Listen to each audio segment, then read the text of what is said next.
Assalamualaikum warahmatullahi wabarakatuh. Kami ingin menjelaskan pendapatan akuntan atau biasa disebut opini auditor. Auditor adalah suatu proses sistematik untuk memperoleh dan mengevaluasi bukti yang berhubungan dengan asersi tentang tindakan dan kejadian ekonomi secara objektif. Untuk menentukan tingkat kepatuhan asersi tersebut dalam kriteria yang telah ditetapkan dan mengkomunikasikan hasilnya kepada pihak-pihak yang berkepentingan.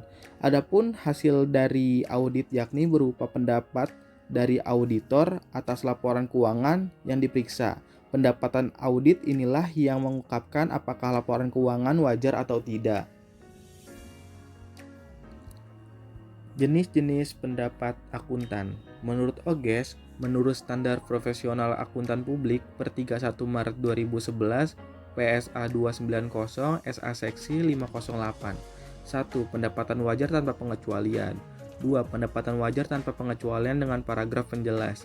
3. Pendapatan wajar dengan pengecualian. 4. Pendapatan tidak wajar. 5. Pernyataan tidak memberikan pendapat. Pendapat wajar tanpa pengecualian. Pendapat wajar tanpa pengecualian diberikan oleh auditor jika auditor tidak menemukan kesalahan yang material secara keseluruhan dari laporan keuangan dan laporan keuangan dibuat sesuai dengan prinsip akuntansi yang berlaku atau SAK. Laporan keuangan akan mendapatkan pendapatan wajar tanpa pengecualian jika memenuhi kondisi seperti berikut. Laporan keuangan lengkap, bukti audit yang dibutuhkan lengkap, ketiga standar umum telah diikuti sepenuhnya dalam perikatan kerja. Laporan keuangan disajikan sesuai dengan prinsip akuntansi yang berlaku dan konsisten. Tidak terdapat ketidakpastian yang cukup berarti mengenai perkembangan di masa depan. Dan pendapat wajar tanpa pengecualian dapat dimodifikasi menjadi pendapat wajar tanpa pengecualian dengan paragraf penjelas. Ketika auditor harus menambah suatu paragraf penjelas dalam laporan auditnya. Keadaan yang membuat modifikasi ini apabila terjadi seperti ada keraguan dari auditor atas konsep going concern perusahaan atau entitas, kurang konsisten perusahaan dalam menerapkan prinsip atau standar akuntansi yang digunakan. Auditor ingin menekankan suatu hal. Pendapat wajar tanpa pengecualian dengan paragraf penjelas. Jenis pendapat yang satu ini diberikan oleh auditor atas dasar keadaan tertentu yang tidak memiliki dampak secara langsung terhadap pendapat wajar.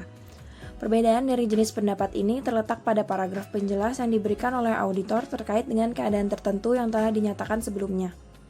Beberapa jenis keadaan yang dapat memicu modified unqualified opinion. 1. Sebagian dari pendapat auditor ditarik dari pendapat auditor independen lainnya. Tidak tersedianya aturan yang jelas terkait dengan laporan keuangan sehingga berpotensi dianggap menyimpang dari SAK atau standar akuntansi keuangan. Adanya pengaruh ketidakpastian peristiwa masa yang akan datang dan hasilnya tidak dapat diperkirakan. Kemudian pendapat wajar dengan pengecualian. Opini audit wajar dengan pengecualian diberikan oleh auditor apabila setelah melakukan pemeriksaan ditemukan beberapa kondisi berikut ini. Yaitu 1. Tidak mencukupinya bukti yang sifatnya kompeten atau karena pihak manajemen perusahaan membatasi ruang lingkup kewenangan audit secara sengaja. Ditemukan penyimpangan-penyimpangan dari standar yakni prinsip-prinsip akuntansi yang telah berlaku secara umum di dalam laporan yang disusun pihak manajemen. Laporan ini memiliki dampak cukup material terhadap tingkat kewajaran penyajian laporan keuangan yang disajikan. Kemudian pendapat tidak wajar. Opini audit ini umumnya diberikan oleh auditor ketika menemukan bahwa laporan keuangan yang disajikan ternyata tidak sesuai dengan prinsip akuntansi yang berlaku secara umum atau standar akuntansi keuangan yang berlaku. Dalam memberikan pendapat ini, akuntan publik harus menjelaskan dengan bahasa yang mudah dipahami mengenai alasan dasar dikeluarkannya pendapat tersebut.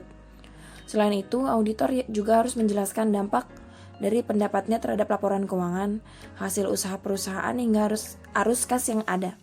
Jika auditor memberikan pendapat tidak wajar, paragraf pendapat harus berisi penunjukan langsung ke paragraf terpisah yang menjelaskan dasar untuk pendapat tidak wajar tersebut.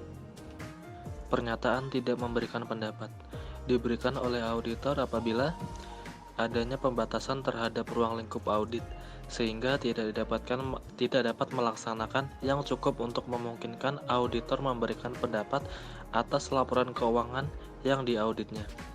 Jika pernyataan tidak memberikan pendapat disebabkan karena adanya pembatasan ruang lingkup audit, auditor harus menunjukkan dalam paragraf terpisah alasannya mengapa audit yang dilakukan tidak berdasarkan standar auditing yang ditetapkan oleh Ikatan Akuntan Indonesia. Dan di bawah ini contoh laporan pendapat akuntan. Yang pertama, contoh laporan pendapat wajar tanpa pengecualian. Seperti contoh ini, pendapat wajar tanpa pengecualian. Kami telah mengaudit neraca PT Misal per tanggal 31 Desember, serta laporan laba rugi, laporan laba ditahan, laporan arus kas untuk periode yang berakhir pada tanggal 31 Desember. Laporan keuangan adalah tanggung jawab manajemen perusahaan. Tanggung jawab kami terletak pada pernyataan pendapat atas laporan keuangan berdasarkan audit yang kami lakukan.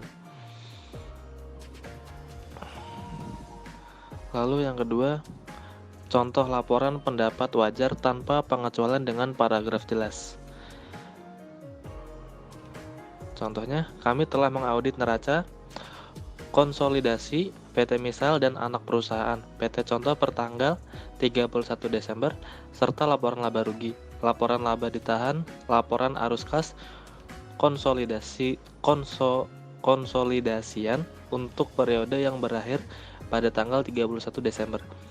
Laporan keuangan adalah tanggung jawab manajemen perusahaan. Tanggung jawab kami terletak pada kenyataan pendapat atas laporan keuangan berdasarkan audit yang kami lakukan.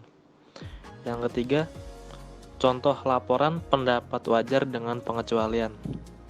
Contohnya, kami telah mengaudit neraca konsolidasi PT Misal dan anak perusahaan PT Contoh per tanggal 31 Desember, serta laporan laba rugi, laporan laba ditahan, laporan arus kas, konsolidasian untuk periode yang berakhir pada tanggal 31 Desember.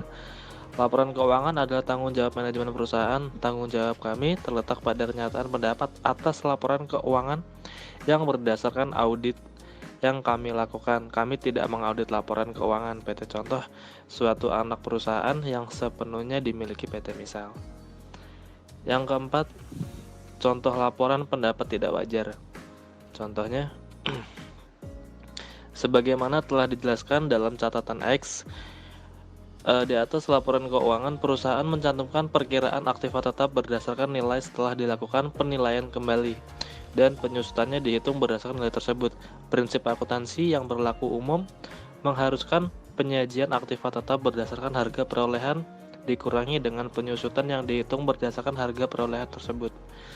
Akibat dari penyimpanan yang kami sebut di atas, saldo nilai persediaan per tanggal 31 Desember lebih tinggi sebesar sekian-sekian karena biaya penyusunan aktiva tetap yang dibebankan ke dalam biaya overhead pabrik didasarkan pada nilai aktiva yang telah dievaluasi yang nilainya lebih tinggi dari harga perolehannya.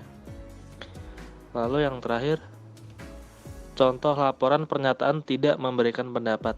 Contohnya, kami telah ditugasi untuk mengaudit neraca PT Misal per tanggal 31 Desember serta laporan laba rugi, laporan laba ditahan dan arus kas untuk tahun yang berakhir pada tanggal tersebut.